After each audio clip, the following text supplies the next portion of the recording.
joining us today and taking this time. It's a first in our series on critical global citizenship in a webinar series that's hosted by the Community-Based Global Learning Collaborative. I'm Sarah Stanlick. I'm one of the co-directors of the collaborative, and it's just been such a pleasure to work alongside of this group of authors and thinkers and scholars over the past few years.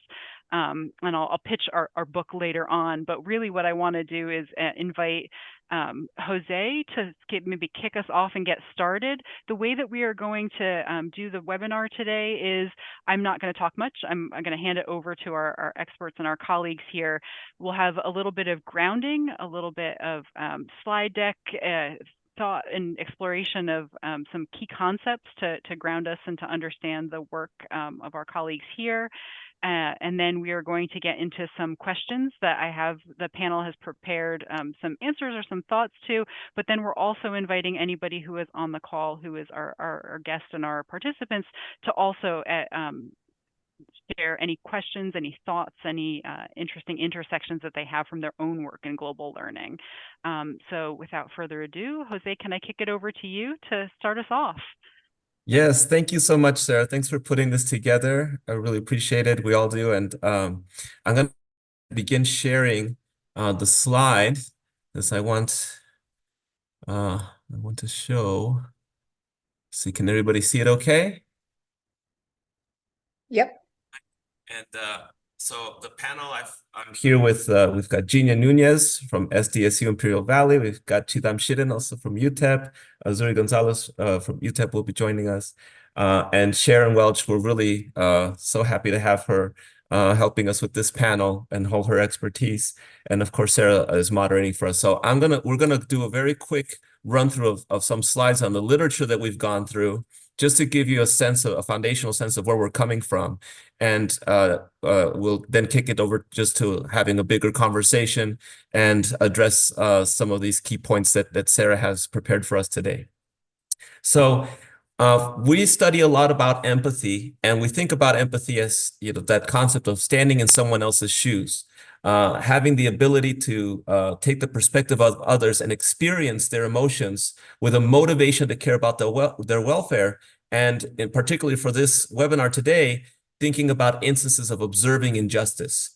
Empathy is a multidimensional construct. So there's affective, emotional response, there's a cognitive, the capacity to stand in someone's shoes, and the motivational, very important action-oriented component that will connect us to community engagement.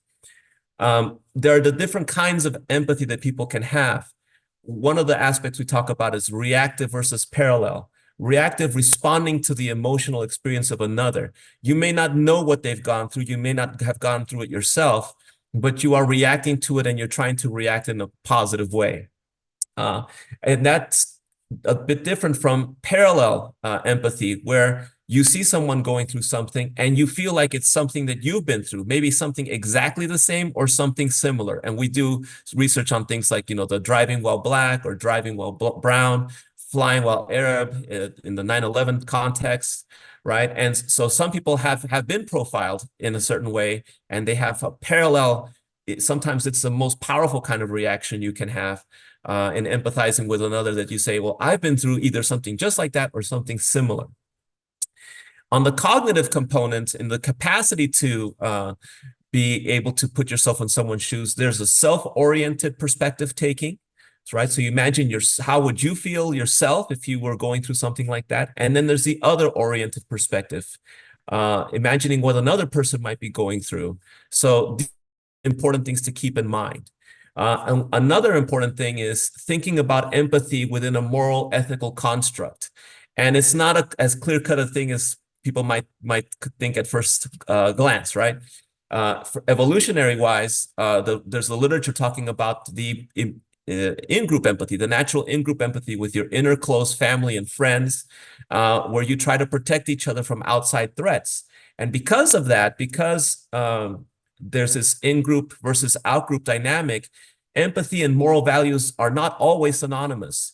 When you're protecting your in-group from out-groups, it can actually conflict with a greater collective good. And that's where a big challenge comes in with our discussion today and connecting to injustice and how to deal with injustice. This is how we must challenge ourselves. So it's not a simple unidimensional phenomenon with obvious consequences, and it can be used for good or evil, actually, right? Usually more for good, right? So what about empathy for outgroups, including those experiences, these forms of injustice?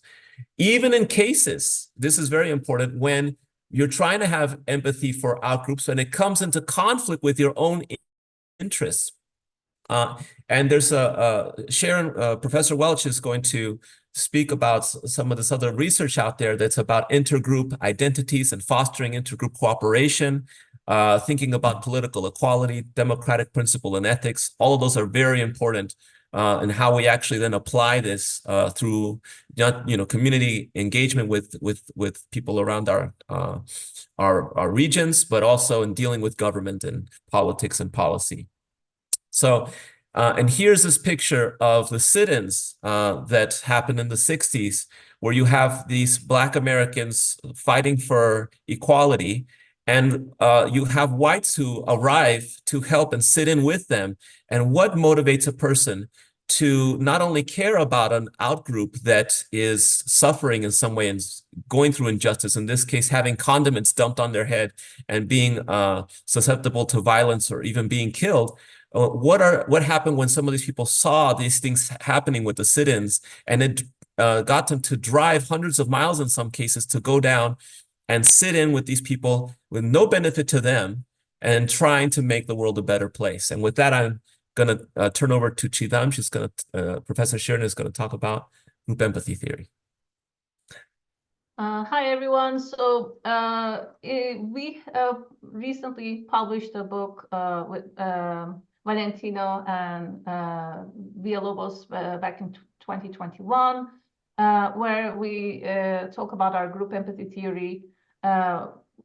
We apply empathy to group level with this theory, and we are saying that group empathy is more politically relevant in the sense that it is powerful enough to shape one's political attitudes and behavior to side with other groups, even in the presence of perceived threats, competition, and other differences in partisanship, ideology, and other influential belief systems such as racial resentment, social dominance orientation, authoritarianism, ethnocentrism.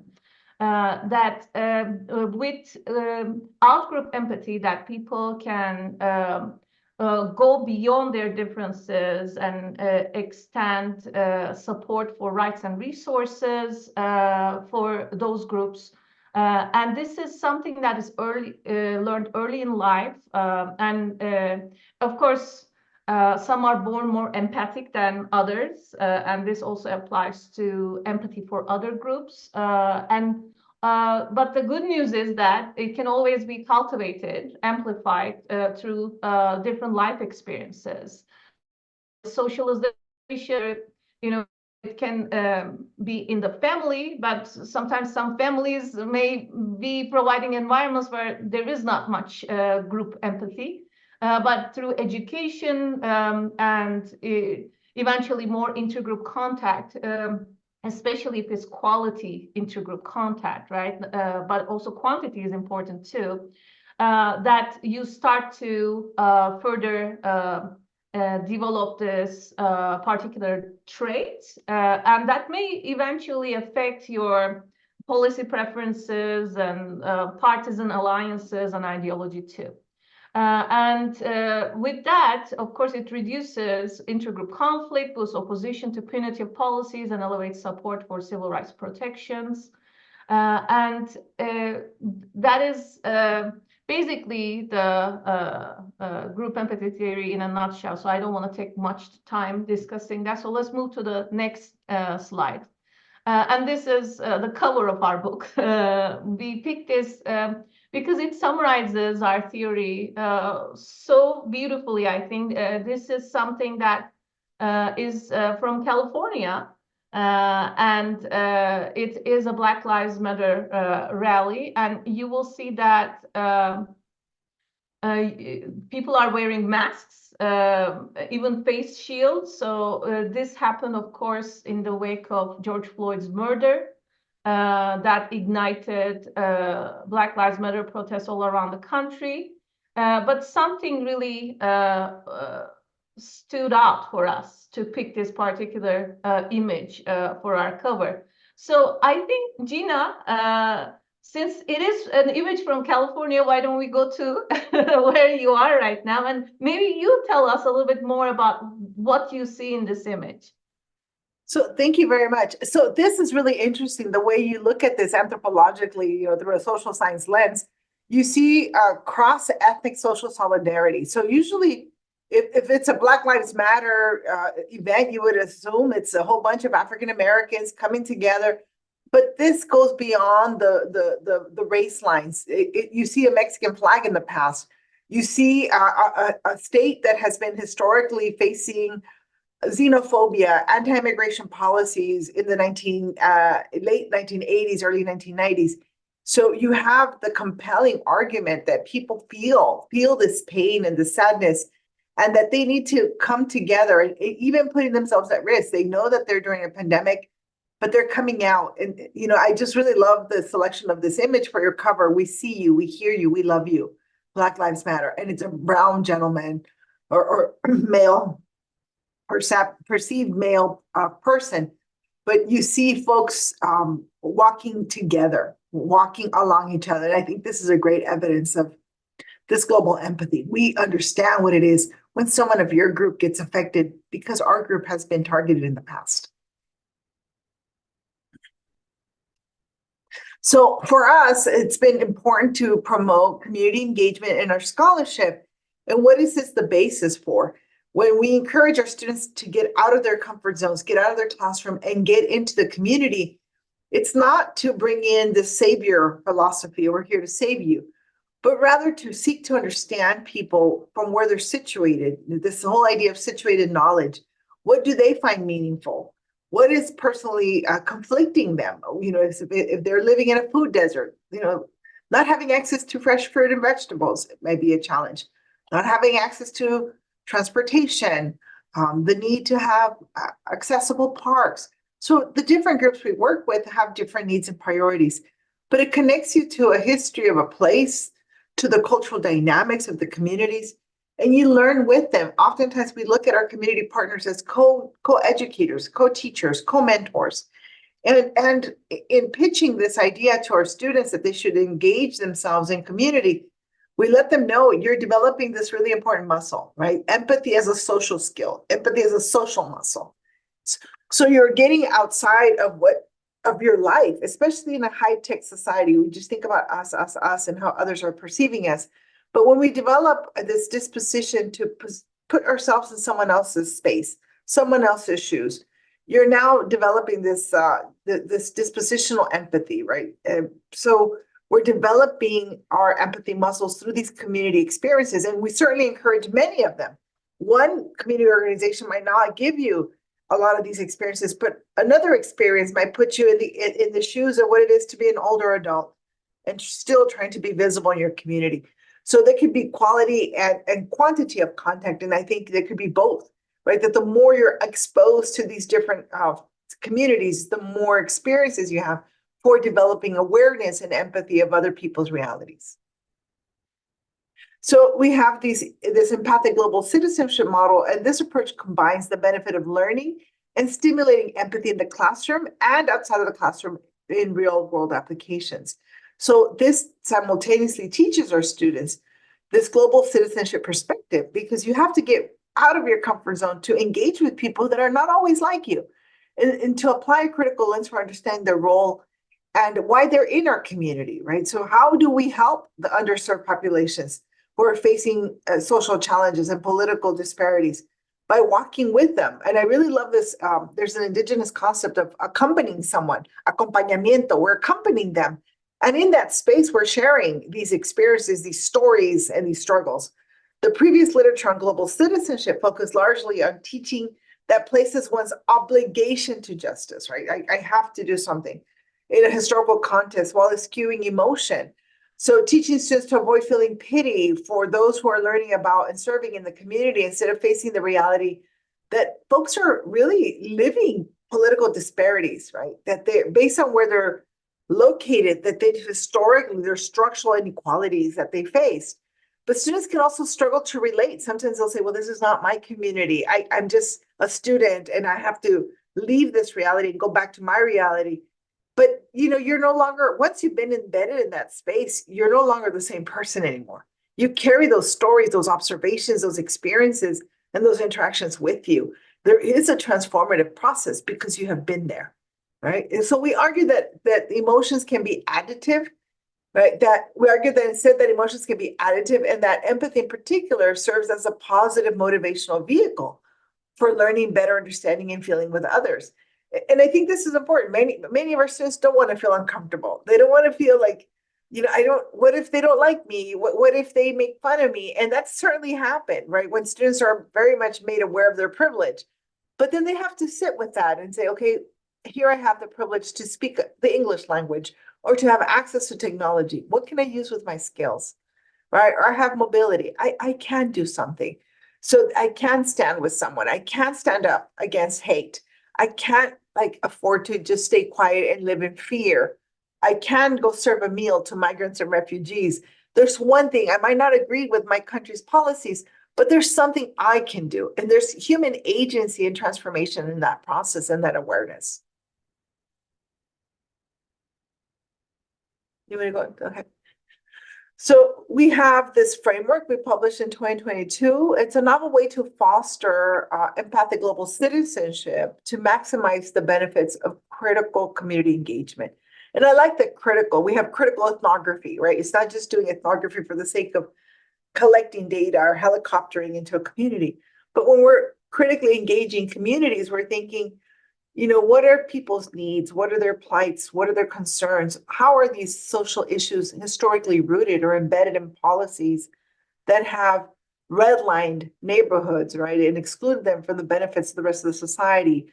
How can we make a difference in our praxis? So it's not just the theory and the methods or learning about history of a people, but really engaging in praxis so that we're critically assessing what can we do to affect positive change on behalf of, along with, those being served. So I'm not here to speak for them. I'm here to walk with them and encourage them to speak for themselves, because we know we're in and out of these communities.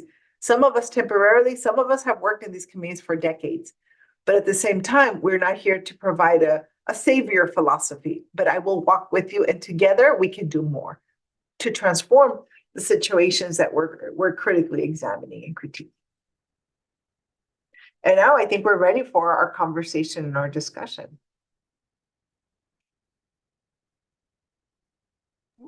Thank you so much. And I wanted to give the space and the floor for Sharon as well, because I know that we'll get into this in our discussion. But Sharon, I was wondering, are there a few things that you wanted to share from your perspective and some of the work that you've done that intersects? Yeah, thank you, Sarah. And all of this is so powerful. And I want to thank you so much, because I've read the book, Seen Us and Them, and it gives such depth and precision to what we did, but we didn't have all the kind of nuances that are very, very critical. I was hired to be a provost at a Unitarian Universalist theological school. And this is a very particular kind, because we completely changed our entire educational model, where its focus is, one of the describes we talk it here, how important is empathy, risk-taking, social initiative, and humility. And it's a way of training Unitarian Universalist ministers who already have a strong sense of outgrowth empathy, but have to do it in a way where it is not the savior, it's not expert privilege, and how to work together. And it's a very, very particular subset, because our students are, while racially diverse in terms of class, everyone is professional managerial class. So it's around 15% African-American, around 20% Latinx. But everyone who they come into our degree to become a Unitarian Universalist minister second career. They've been attorneys, they've been engineers, they've been leaders in business. And so there's a tendency to come in, even when there's genuine empathy for other people, to come in too quickly to solve the problem for others, rather than listening and learning with. And what we found was so important, and just exactly what you were saying, Gina, not the savior mentality, but walking with you and learning more, is for this group, the entire curriculum is the first year, academic year, they worked 8 hours a week in a social justice site that was well recognized in their community. And it was a group that they hadn't worked with before. And it was things they worked in, for example, animal shelters, AIDS counseling services, after-school programs, centers for victims of torture and refugees, food kitchen, addictions rehabilitation, working with Immigrant Farmers Network, job training, also domestic violence shelters, all sorts of things. And what was a shift for our students was twofold: coming in both a group they had not worked with before, and so that, but they were ready to learn, but also coming in not as the savior to fix things, but the person to observe. And so, for example, one of our students who had been an anthropology professor, she worked with Haitian refugees in Boston, and she saw a very different way of providing help than she had ever imagined. Right? And so students have this first year of observing and seeing how other people express empathy and care for it. And then they take it into their congregational leadership, and where they help their congregations find ways of exercising empathy in a way that's genuinely expansive and learning from, and not expert privilege imposing on. One last thing that I wanted to say too, and that's really clear in doing this work, is that, again, racially diverse, but all professional managerial class. And yet doing this isn't self-sacrifice. It's finding a larger self. And so the out-group empathy with others, it's a richer, wholer way of being. And one of the quotes that we use often is from Gustavo Gutierrez, who in 1971, Peruvian Latin American liberation theologian, one of the first, and he talked about the theology of liberation frees the oppressed from their exploitation and marginalization, and it frees the oppressor from their isolation, their alienation, and their arrogance. That's the gift of expansive empathy. I love that. Thank you so much, Sharon. And so I'll just a little context to our discussion today. Everyone who is speaking today is an author in this wonderful collection that we were just so thankful to be able to put together, called Perspectives on Lifelong Learning and Global Citizenship Beyond the Classroom. And our goal, Whitney and myself, the editors, was bringing together folks across different disciplines, contexts, lived experiences, to be able to think about critical global citizenship in exactly the ways that our panelists today have been framing it, thinking about solidarity, thinking about real deep reciprocity, and not just the surface level mutual transactions that oftentimes, or hopefully less over time, but traditionally, I think a lot of community engagement has been done in a more superficial way, or this white savior complex that I think that Gina also spoke to really nicely. So we wanted to provide a space for folks to be able to share lessons learned, theoretical concepts, groundings that oftentimes either are obscured in a larger discussion of global citizenship, or just are really appreciated a kind of a full spectrum. And I'm so, again, grateful to have you all here today to delve into that a bit more. And so a first question that I want to pose to the group is thinking a little bit about kind of the practical and pedagogical pieces of how we engender some of these pieces of empathy and global citizenship in our students. So how do we do that? How do we nurture attitudes of cooperation rather than competition in our pedagogy and practice?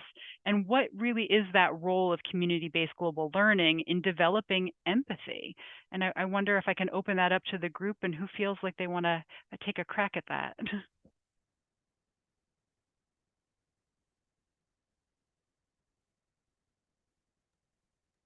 Well, one of the things that kind of as a surprise about how we did this with our students is, again, it's required, all students, to do this kind of thing, but where they learned cooperation rather than competition was as much, again, going into different sites, learning from them, how empathy is expressed, not going in to teach them. And also the way we set the assignments, because we'd be reading things and reading Paulo Freire, and we'd be reading different theories of different understand systems of justice. But the way we'd ask the questions where there's not one right answer, so they weren't competing with each other, and they were realizing that in different sites you would learn things about the complexities of interaction of racism and sexism and homophobia, and that the whole thing really was one of learning from each other. And also, especially in this first way of being embedded, it's an organization that's strong enough that you're going to make lots of mistakes. Mm-hmm. You're not in charge, and this is a chance to learn from those mistakes. Yeah. Thinking that you're doing something that's empowering and it's actually paternalistic and off-putting. Well, learn it now before you're the minister. Learn it as your student. Yeah. Can I just clarify, Sharon? It sounds like you both explicitly ground the students in some of the theory, the knowledge, and talk about that alongside an accompaniment. And then also it sounds like there's critical reflection in there as well, correct? Oh, yes. Oh, absolutely. And again, because that's how it works. I mean, because it's the doing things 8 hours a week. And then there's a class that meets. They meet in small groups once a week. And then we meet in a large group, the class as a whole, once a week. And so they're given critical reflection as they're doing it. Right. And this class too, this class is a full third of their of what they're taking that year. It counts as 3 full classes each semester. Oh, excellent. I love that. All right. Can I invite the UTEP colleagues? I know that you have some insights as well from your practice. Yeah, I absolutely agree with Sharon that it is important that your course content is designed in a way that gives that infrastructure for them to apply it when they're in the field. Because without that content support for students to learn what empathy entails to begin with, then you are not guiding them when you're sending them to the field with any kind of community engagement activity. So you have to really be very careful in terms of how you design your course to align it well with the objectives of that global empathic citizenship. For example, I teach ethnic conflict and civil wars. I actually dreaded teaching that course this semester, but here I am teaching it. And it requires a lot of empathy cultivation, especially since we are now in a very polarized environment with what's going on between the Israelis and Palestinians and all other conflicts in Sudan and so on, that I want them to be able to take the perspective of different sides in any given conflict. So one strategy that works for me in this particular course is I use games and simulations. For example, there is this game called Peacemaker, designed by Israeli and Palestinian scholars and students. So it allows you to play the game from the perspective of the Israeli Prime Minister. And this was designed in the early 2000s, and it doesn't give a specific name. And also, you can play the game taking the perspective of the Palestinian leadership. So there is even research that shows in an experimental setting that when Israeli and Palestinian students played this game and assumed the perspective of both sides, that there was increased empathy for the other side. And it's even more difficult for them, right, to develop that empathy, especially in the heat of a conflict, but especially for, I think, students in other parts of the world, including our American students, that games very cleverly designed like this can give them that much needed infrastructure to be able to cultivate that empathy, but not just for a particular side, but to see all parts of conflicting parties, because that's how we can achieve any kind of solution. So gamification is something for me that definitely worked.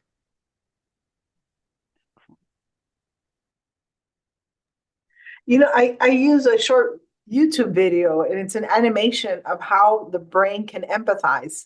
All right. So here's the neuroscience of empathy. And so when you're seeing someone suffer, your brain's going to process that suffering.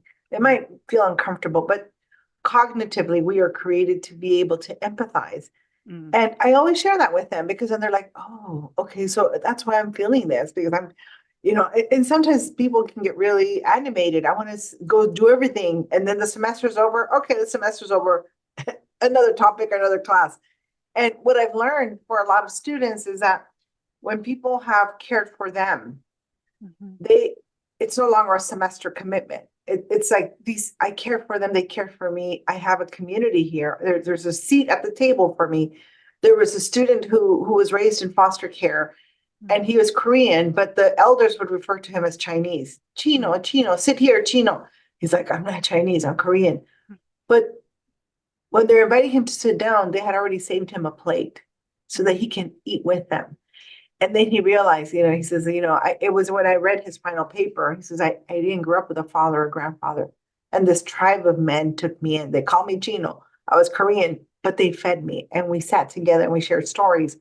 I'm here, I am, reading their final papers, and I'm weeping because I see their personal transformation, right? When they find themselves absorbed or taken in by members of a community that through humor, and wit and they're putting him in his place, but they're creating a space for him. And I found that very beautiful. And I just love reading their papers. So we encourage the field notes. What did you observe? But what did you reflect? How did you feel? What do you think is going on? And it's consistent throughout the semester. And then it gets a culmination of a final ethnography at the end of the semester.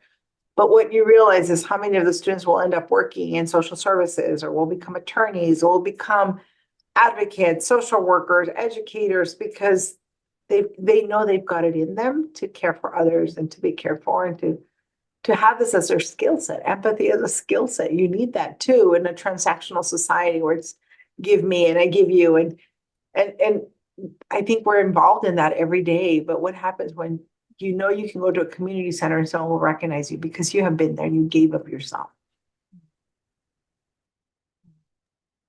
I was gonna, hi everybody. Thank you so much for that presentation. Really appreciated the insight into your book.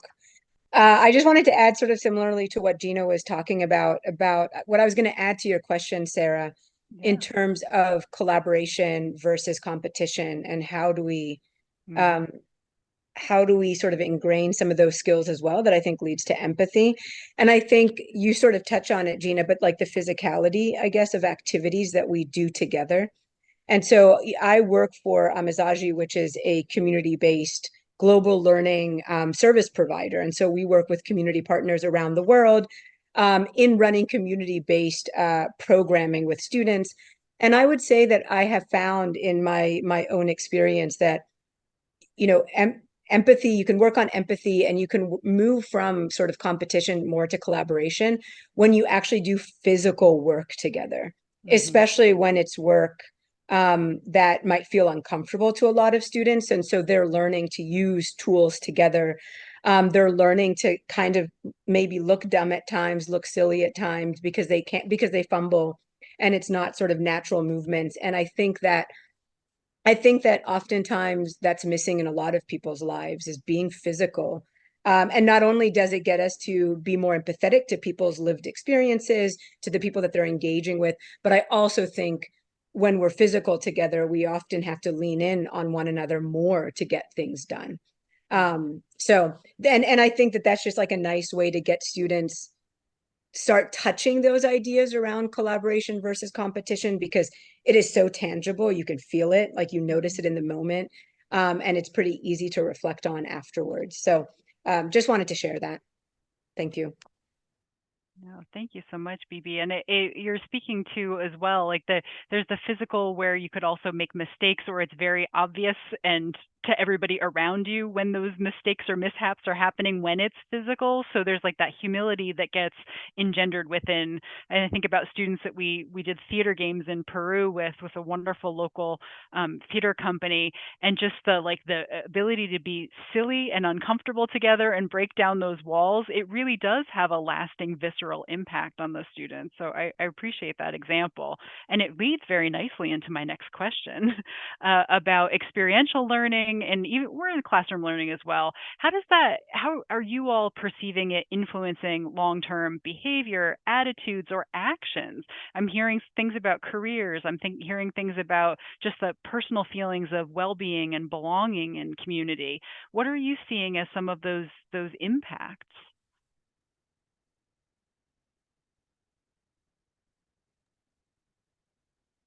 Thanks. I find, Go ahead, Gina. I think I've been teaching for 20 years, the relationship built with students. You took me there. You created experiences for me to learn. There were a series of immigration raids where many households had lost the breadwinner, the father as a breadwinner. So the mothers want to leave because if they got deported, who would feed their children?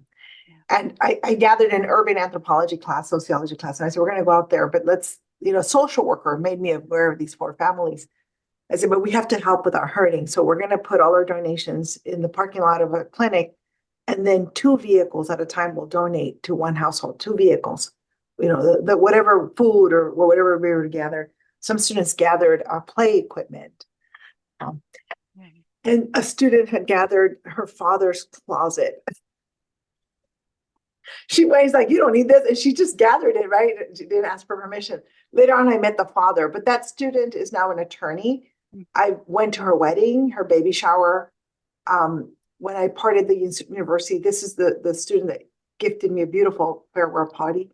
And she's like, you're the professor that took me out there to see what I had not seen, to really reify that I care about social justice, that I needed to become an attorney to advocate for those who are experiencing this violence every day.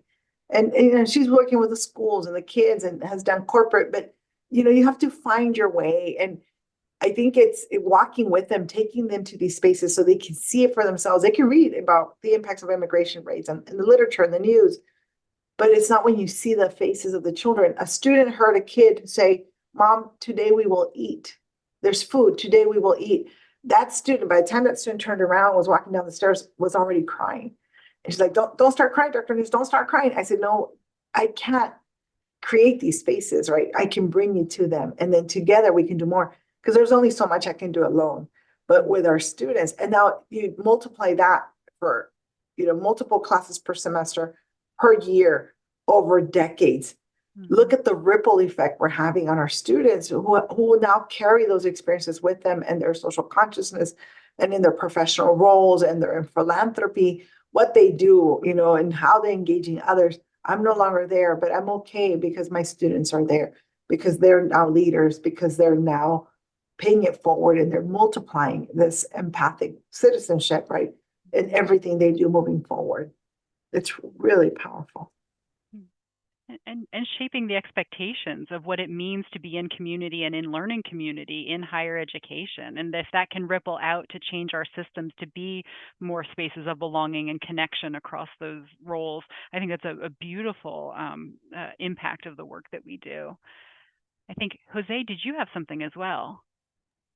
Yes, thanks. So what I was going to say is when I first started getting students more engaged, I do a lot of the voter registration efforts on our campus at UTEP. And I remember the frustration of the students and myself, and we'd have these conversations about voter apathy.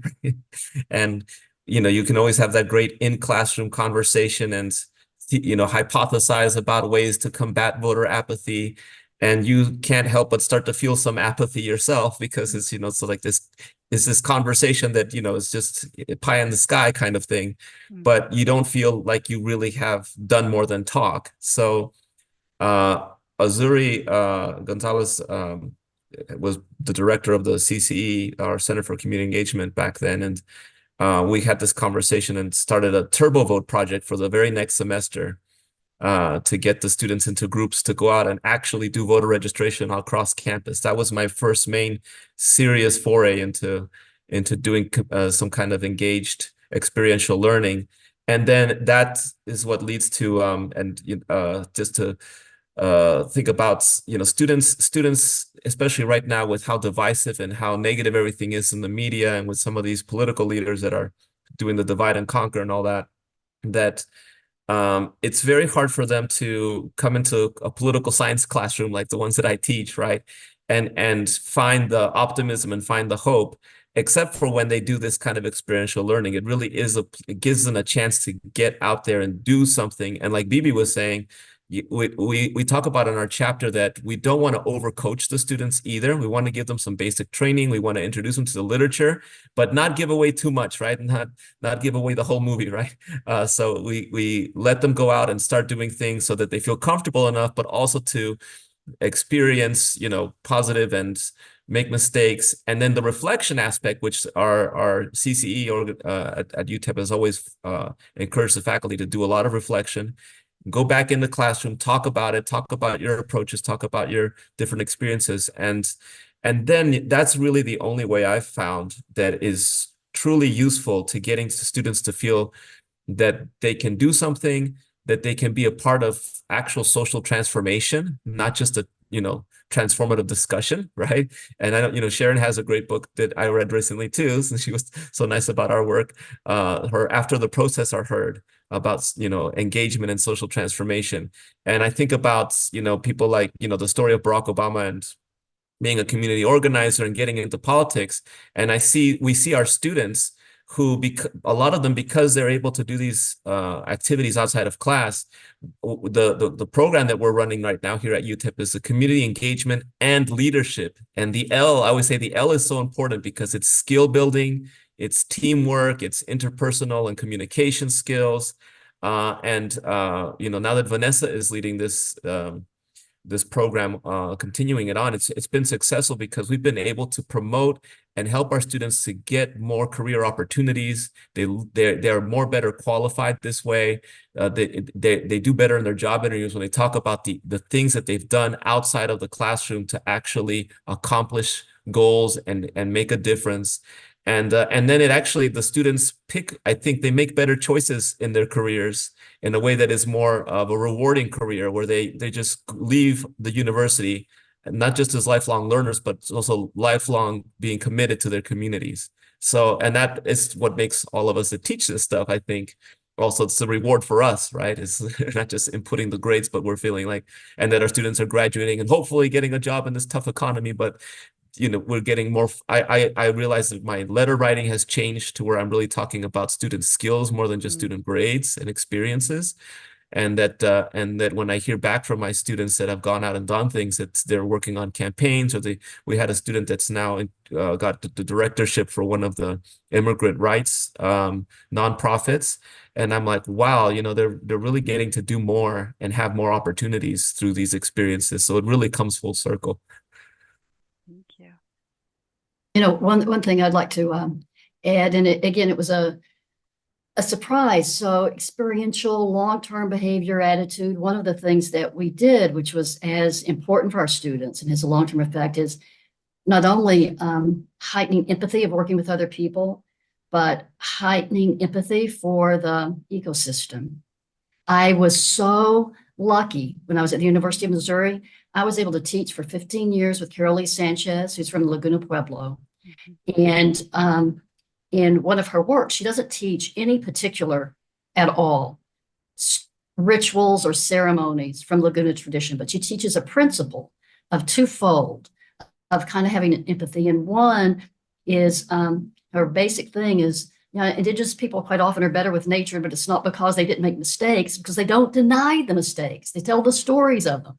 They have rituals to catch those, and also ground their work for justice in openness to the beauty of the world around you. And in this wonderful essay, she has a very clear description of what it means to where you live now, pay attention to the indigenous Native peoples who live there now and what they respect.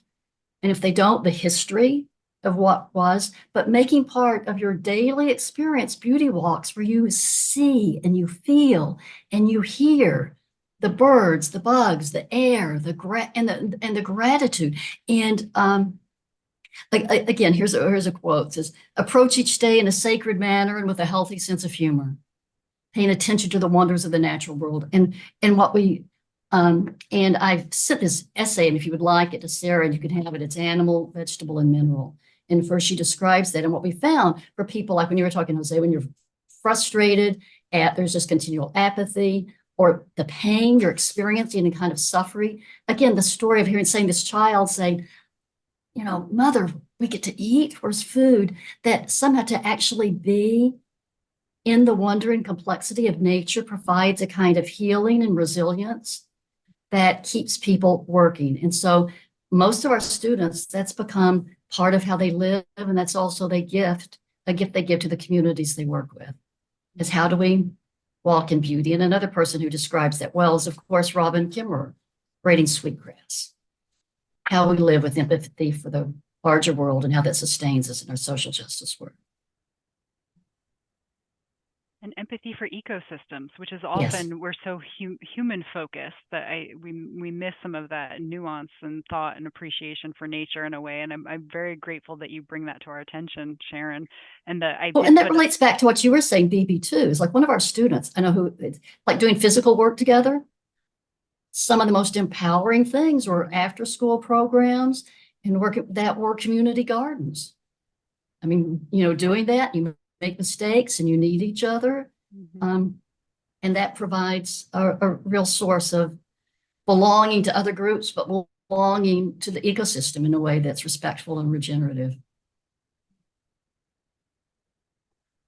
So I wonder, Jose mentioned the idea of leadership and that cultivation of leadership and future leaders as part of this larger discussion, but then also thinking about like university leadership and kind of like what are the structural opportunities or expectations of universities to be a leader in developing empathy in our students. Some people see that as part of the package, some people don't. So I'm wondering from you all from your different views within the university or within community partnerships, what do you think the responsibility is of higher educational institutions in making empathy central to the development of students?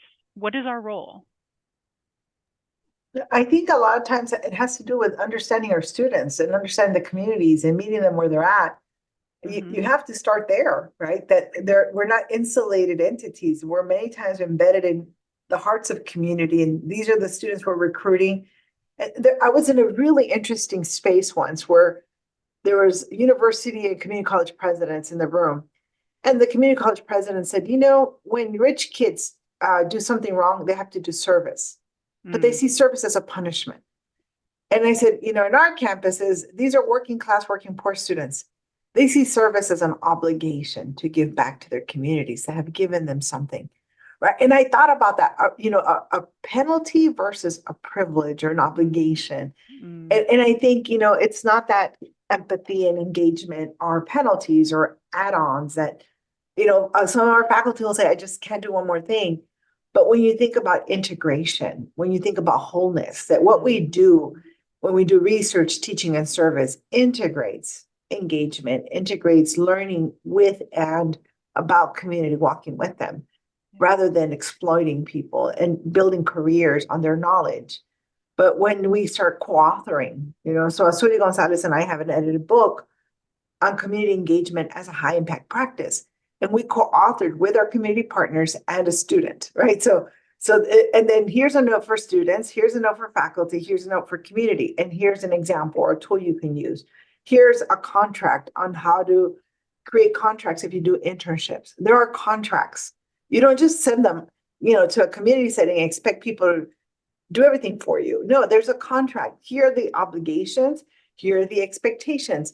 But we're not sending our students so that they can be the organization's janitors. Mm-hmm. Not that there's anything wrong with that dignified work, but that they're there to help you do research. They're here to help service or provide services to clients, or they're there to develop skills and leadership and see themselves not as the help, but as someone that is here to leverage what you need or work on. Our students have access to technology, to literacy skills, bilingualism. So in our border communities, there's a lot of assets that our students come in with. And by the time they leave, they're transformed. So I remember one student said, okay, I'm a business major. I took your intro to anthro class, but my commitment to this organization is that once a year, I will do all their PR, I will do all their banners, all their marketing for their annual fundraising gala. That'll be my service to them moving forward. And I remember standing outside my building And just seeing him as someone with a commitment beyond graduation, beyond a classroom, because he cared so much for, I don't know if it was like a no-kill animal shelter, right? He's like, I love their philosophy. They're not going to kill animals, and I will help them so that they can keep themselves afloat. And I said, okay, if that's what you can do. I think that the class has been successful because you walk out with a more ethical commitment to others beyond self, right? And can we do that? Can I have a more ethical commitment to other organizations, other causes beyond self? And think about how powerful the institutions will be if we can cultivate those kind of attitudes and expectations. Yeah, I would add to that just that I remember when I was beginning as an assistant professor and at our campus, now we're at the point where these kinds of approaches are just really well embraced across the board for the most part. But I remember when it wasn't so much the case, and sort of, oh, you got to balance between the research and the service and the teaching. But the people who did the best leadership on campus were the ones who talked about how they could all intertwine and it was all additive, and that actually the results come out better. The students are more likely to succeed. They're more likely to think of their degree as a meaningful degree, and it's one that gets them to a better job opportunity. It makes them more competitive in the job market because they'll be able to show skills that a typical experience wouldn't be able to show. And again, this being able to say, I don't just look good on paper, I have actually done things. And I have recommendations from my professors, and I have a recommendation from the organization I work with. I have, people who can speak to me that way. I think people have come to that point. And so now it's more like there's those who have fully embraced it all around. And then there's also like, well, this experiential learning thing it's kind of like the organic food thing. Like once it's, you see that it also sells in addition to being good. Then everybody kind of ends up coming on board. Even the more reluctant ones is like, well, it's something that makes us, just a better product, I guess, but it's, if it really wasn't what we say it is, it wouldn't, it just everywhere that people try it, you have nowhere to go but up with it, really. So it's tried and true. That's I think also the faculty who tend towards this are faculty that, and when we first started our cell program, which was right before the pandemic, it was 2019, and then we had to launch like right in the midst of the pandemic. And I remember Gina being one of the big voices on the campus that said, well, what are we going to do? And I remember saying, well, the voter registration, I guess I can do that through social media a little bit until we are able to get back and do things more face to face. And I remember Gina saying, yeah, but we've got to just figure this out. People that need food, they need the food. We can't just have social media messages sent out. We have to, we're going to have hazmat suits, or what we're going to do. We have to do everything safely. So let's bring everybody together that's just, from health sciences and the administration, and just figure this out because it's all worthwhile. And in the end, we come out of the pandemic thinking, okay, we've got direct and indirect virtual approaches, and everything actually is additive, and nothing's a one-time band-aid. Everything is just a new approach, and everybody can work towards their strengths. And I even had this wonderful example of a student that in the middle of a summer class where I was doing this, that this is a student who was already working on campaigns, was already well known in the community as a leader. And the one thing that she wasn't using was for her own personal reasons in the Facebook and these other social media platforms, was like that was a place to post like memes and things like that, and not think about the work that she was doing. But then doing voter registration and social outreach through the virtual ways, like now I actually have expanded my network so much more than I was even doing in canvassing door to door. And now I'm actually conversing with people across state lines and across, into even other countries. And so we all kind of, it's like this, like our minds open up more and more the more we interconnect. And that's why we have universities connecting across different countries, doing this kind of work where we have these wonderful collaborative partnerships. We have in our chapter somewhere where Gina talks about some of that kind of thing that she does too. And I think, yeah, for leaders on campus, for our administrators, they see the results. And so they're undeniable, positive, impactful results. And I think that along with the faculty who are committed and driven to do this. And it's not something for when somebody goes up for tenure that it's like, oh, how much of the service that they do. It's like, these activities strengthen the research. They were able to publish, like this book with this that we all did, this edited volume is it's a book that speaks not just to circles of scholars, but it speaks to community partners. It's something that everybody can read and learn from. The students love to read through it. So they start to see it's a thing that adds to it. It's not a competition between these different areas. The teaching, research, and service all can be maximized through experiential learning and engagement of the scholarship of engagement. And I think, UT El Paso has certainly branded it. Now they call it the UTEP Edge. These are all edge experiences that give you an edge, right? You do research, you do engagement, you do internships. Those are all additive. They give value to your degree. You don't have to apologize for coming from a minority serving institution. You know beyond what's in the books because you've lived it. And then my colleagues are very modest, but many of us who do this kind of work are award-winning professors. We've gotten the highest honors at the state level, and it didn't come easy. But the question that I was posed when we applied for these awards is, how are you transforming higher education? Yeah. And I said, well, I do service learning, community engagement. I do ethnography of everyday life in all my classes. And I walk with my students. I invite them to come with me to do all the stuff that I'm doing. And I co-author with them. And so my CV has all these co-author publications with undergrads, master's, PhD students. So I'm not taking credit for it. I'm inviting them to co-author with me. Undergraduate students take those publications and they apply to law school and to master's and PhD programs. They see the value of research, right? And when we know that we're not alone, we're not the activist scholar in our department, we're the solo. We now are a community of community engaged scholars. We're, the cell group, and it's beyond one college because we have cell faculty in health sciences, engineering. They're all over, and that's why we get involved and get invited to be on those master's and PhD dissertation committees, because they're like, we can theorize it, but these are the people doing the work, right? And I'm thinking about the pandemic, how entities, agencies were reaching out to us. They're like, you're all out there, the field, you're embedded in community. We really need to get a hold of the people who have been underserved, who have not gotten vaccinated. We already had developed the networks of care. I call them networks of care. We've developed networks of care, right? Where we can call on these community health workers. They know exactly who doesn't have the personal protection equipment and who has no access to technology to register for the vaccines and get in line. They're out in the fields, they're on the dairies, they're out. But it was through these networks of care that everything we've learned came to fruition. Everything. And for me, it was kind of the epitome of everything I worked hard for. My research, my teaching, my engagement, it all came together because we were able to activate those networks of care when we needed it the most. Because, one of my community partners said, Dr. Nunez, our elders are dying. They're not dying of the virus.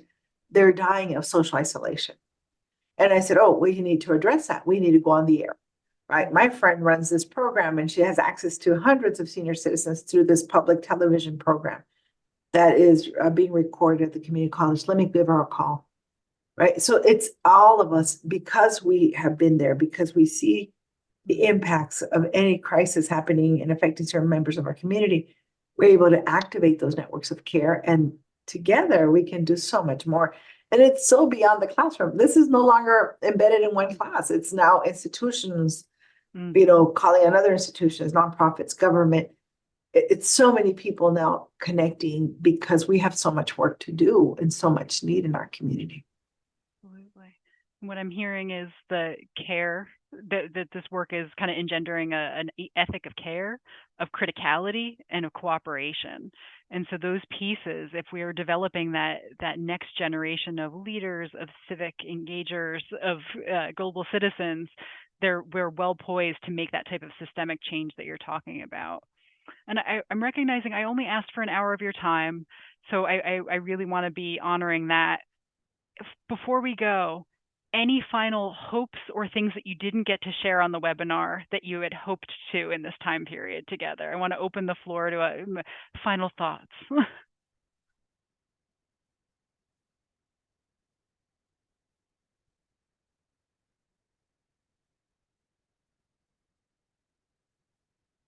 or final questions from Bibi or Janine. Thank you so much for joining us. I know a few people had to go. Yeah, Bibi. Yeah, no, I was just going to say no questions from me, just to really appreciate your thoughts and sharing them out. So I was really happy to make it today. Yeah, me too. I'm so glad to see you. I'll just pop into the chat on May 2nd. We're going to have our next webinar, and it's going to be focused on the Sustainable Development Goals, leadership, and well-being. And that we've got colleagues from Armenia and from the University of Hawaii at Manoa. So look for more information on that shortly. And please consider, we're going to have our Community-Based Global Learning Summit at Worcester Polytechnic here in Worcester, Massachusetts in November. So if folks would like to participate, please put it on your radar. I would love to see folks in person and just have the opportunity to further share your work on empathy, collaboration, and community engagement. Anything else before we wrap? No, thank you so much for organizing this, and thanks everyone. Yeah. Thank you for Same. hosting and for inviting us. Thank you. What a joy. Thank you. Oh, yes. Thank you, everyone. Your work is so catalytic and inspiring. It's such a joy to be able to learn more about it. Yes, thanks. And looking forward to the next one. Thanks for putting all of these together, Sarah. Yeah, oh, for sure. Happy to do it. And let's do this again sometime soon. Yes. Thank you. Bye.